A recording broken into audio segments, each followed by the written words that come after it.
Attempting to explain human behaviour in evolutionary terms is not new. In his book, The Expression of Emotions in Man and Animals, Darwin shows how human behaviours are evolutionary leftovers from animal behaviour.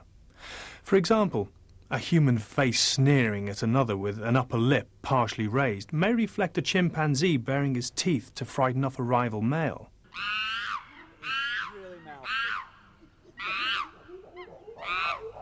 It was not until the 1960s, however, that evolutionary psychologists began to use Darwin's theory to explain human behaviours as diverse as racism, incest taboo, and even pregnancy sickness. This novel way of looking at ourselves has crystallised into the new field known as evolutionary psychology.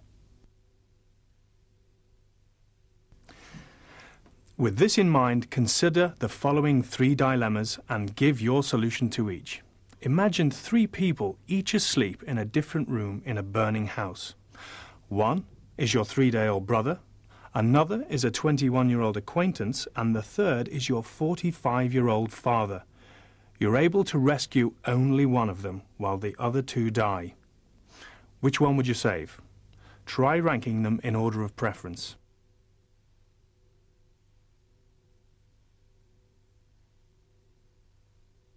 Now imagine the same situation, but this time the 3-day-old baby is the daughter of an acquaintance.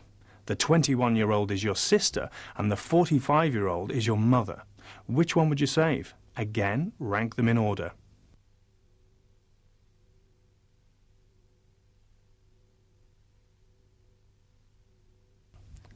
Finally, supposing the choice is between your 3-day-old baby sister, your 10-year-old sister and your 45-year-old mother, which one of these would you save?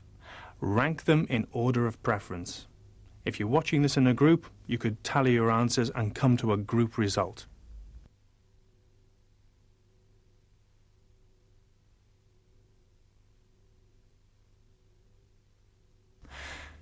Well, I wonder if your answers were similar to those found by Bernstein, Crandall and Kitayama, who in 1994 put these and many other questions to their students at the University of Michigan. The aim was to see if Hamilton's kin selection occurs in human as well as non-human animals. They found that in the life and death situation, a person is more likely to be saved the more closely related they are to the rescuer. Thus, brothers and sisters were more likely to be chosen over grandparents, cousins and uncles, and in turn were more likely to be chosen over acquaintances and their children. They also found that when relatedness was the same between the choices, the youngest was always chosen.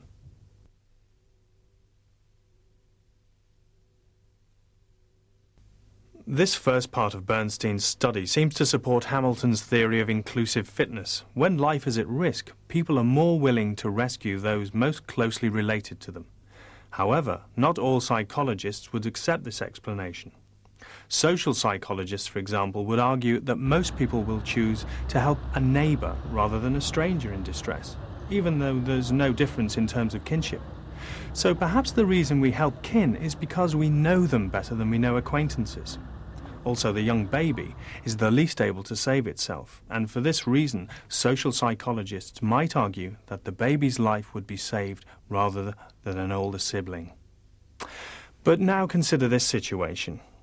You're living in a country that has experienced widespread famine and disease, and as a result, infant mortality is very high, with a large proportion of the newly born dying during the first 6 months of life.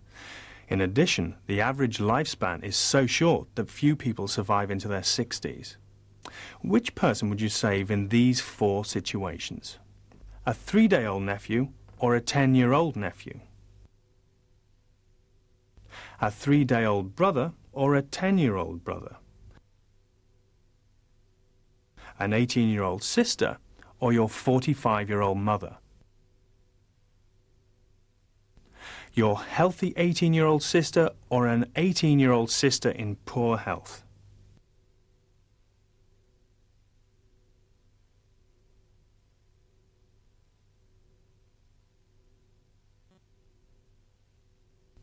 What sort of answers did you get?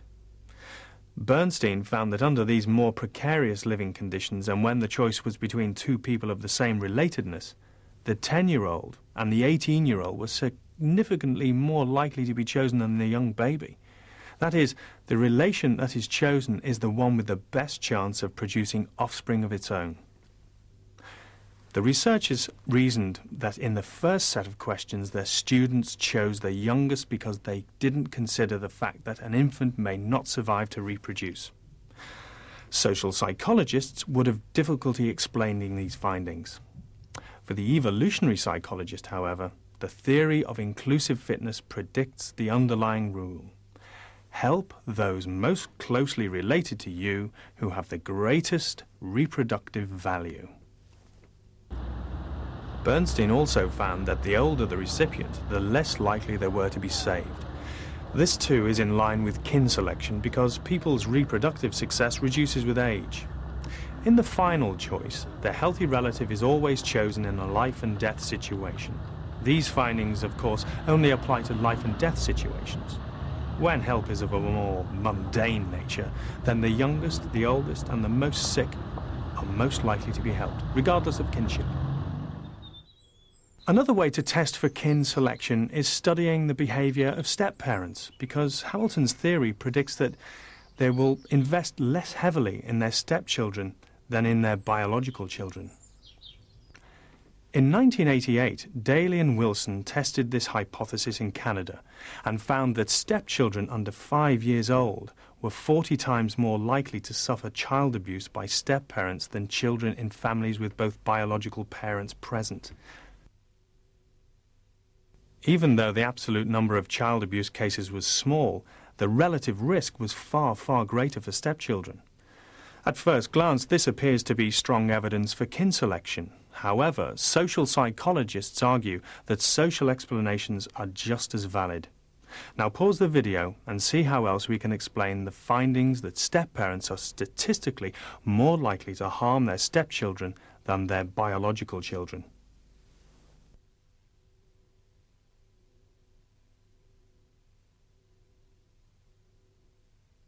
First of all, stepchildren, as well as other family members, may already blame the step-parent for the breakup of the marriage. Therefore, they may be more willing to testify against step-parents than against biological parents for any kind of abuse. Secondly, resentful stepchildren may be more likely to goad step-parents than their blood parents into lashing out because of a complexity of their relationship. If these social explanations for Daly and Wilson's findings are true, we would expect that there would be less conflict between step-parents who acquire stepchildren when they're babies, rather than when they're older. However, as this graph shows, over 600 per million children a year are killed by their step-parents before they reach the age of 2. Between 3 and 5 years old, the figure reduces to 100 per million, and after that it's negligible. By comparison, very few children are killed by their own parents at any age. If kin selection is the theoretical explanation for these deaths, it seems surprising that the majority of step-parents do care for their stepchildren enough, though there is no genetic advantage in their doing so. Well, can you work out why this might be?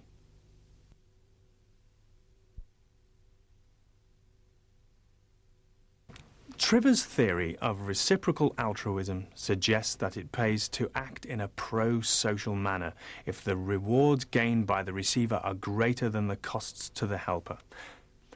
One can imagine that if step-parents make even the smallest effort to relate well to their stepchildren, their spouses will reward them with much more love and appreciation. There are many other human behaviours that might be explained using evolutionary theory.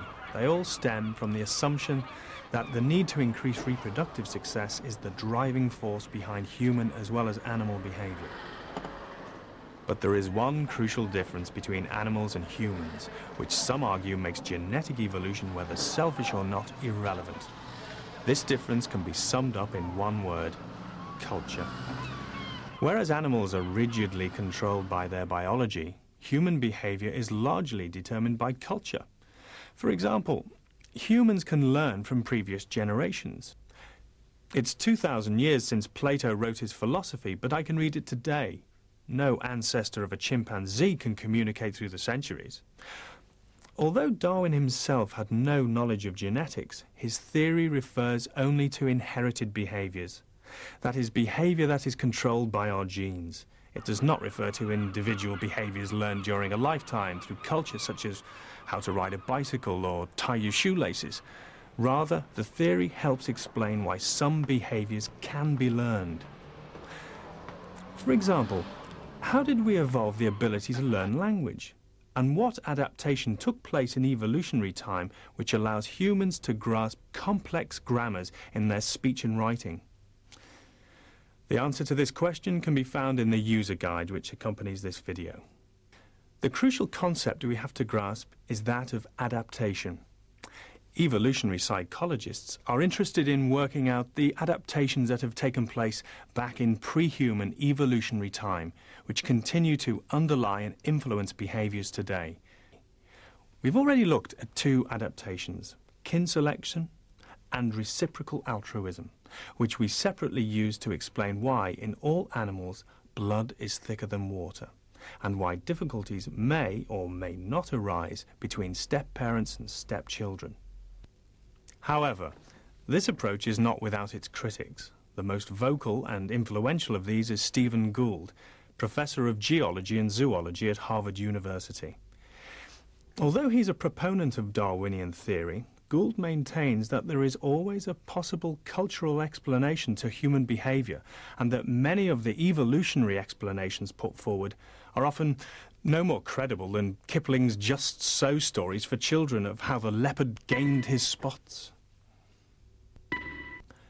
Most evolutionary psychologists reject Gould's criticisms on the grounds that, although it's true that some scientists have put forward nifty explanations without testing them scientifically, Darwinian theory has encouraged such a wealth of research that unscientific studies are quickly challenged.